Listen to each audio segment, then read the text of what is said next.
Welcome to குட்டி Japan kitchen. இன்றைக்கி நம்ம பார்க்க இருக்கிறது பொள்ளாச்சி பச்சை மிளகாய் கிரேவி. வாங்க அது செய்கிறது எப்படிங்கிறத பார்ப்போம்.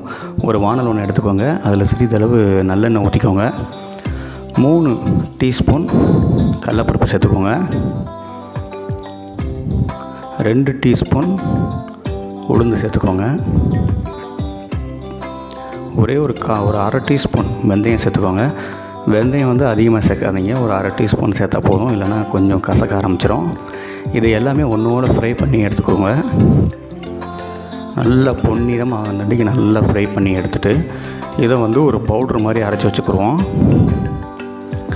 இதை அப்படியே ஒன்றோட பவுட்ரு மாதிரி மிக்சியில் அரைச்சி வச்சுக்கோங்க. அதுக்கப்புறம் அதே வானலில் கொஞ்சம் நல்லெண்ணெய் ஊற்றி கடுகு உளுந்து போட்டுக்கோங்க. கடுகு உளுந்து போட்டு நல்லா ஃப்ரை பண்ணிவிட்டு நல்லா பொரிஞ்சு வந்ததும்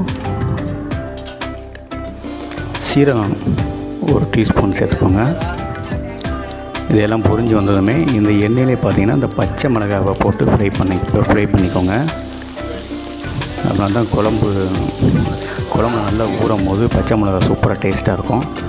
2 வெங்காயம் சின்னதாக கட் பண்ணி வச்சுக்கோங்க. அது இந்த ஸ்டேஜில் போட்டு நல்லா ஃப்ரை பண்ணி எடுத்துக்கோங்க. நல்லா ஃப்ரை ஆகி வந்ததும் இந்த மாதிரி ஸ்டேஜில் வந்ததும் புளிக்கரைசல் ஊற்றிக்கோங்க.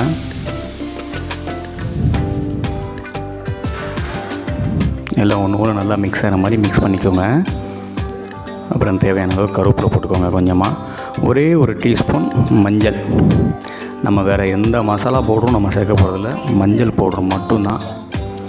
தேவையான அளவு உப்பு சேர்த்துக்கோங்க. புளிப்பு கொஞ்சம் அதிகமாக இருந்துச்சுன்னா கொஞ்சம் தண்ணி ஊற்றிக்கோங்க. இது ஒரு 10 நிமிஷம் நல்லா கொதித்து வரட்டும். கொதித்து வந்ததுமே நம்ம மிக்சியில் அரைச்சி வச்சுருந்த அந்த பவுடரை சேர்த்துக்கோங்க. பவுட்ரு சேர்க்கும்போது கொஞ்சம் பார்த்து சேருங்க, இல்லைன்னா கட்டி ஆகிடும். கட்டி ஆகாத அளவுக்கு சேருங்க.